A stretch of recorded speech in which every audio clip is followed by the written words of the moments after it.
körpə dəfn üçün aparalarkən yolda dirilib. Bəli, səhv eşitmədiniz əziz izləyicilər, hər vaxtınız xeyir. Qısa başlıq ilə yenidən qarşınızdayım.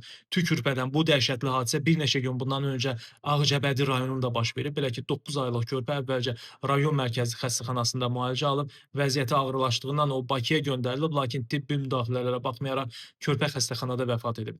Ailə üzvləri körpənin cənazəsini dəfn etmək üçün doğulduğu kəndə aparıblar. Dəfnə hazırlıq zamanı körpədə həyat əlamətləri müşahidə olunub və o ayılıb. Körpə təxminən 3 saat yaşadıktan sonra yenidən vəfat edib.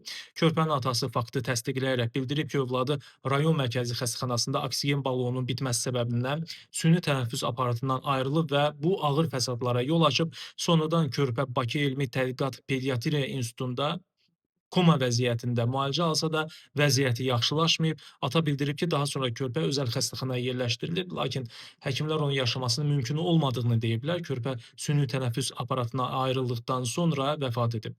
Lakin Ağcabədidə dəfn mərasiminə hazırlıq zamanı yenidən nəfəs almağa başlayıb və bir müddət sonra yenidən həyatını itirib. Hadisə ilə bağlı aidiyyatı qurumlar tərəfindən araşdırma aparılır. Həqiqətən də çox dəhşətli hadisədir. Allah heç bir valideynə belə bir hadisə yaşatmasın.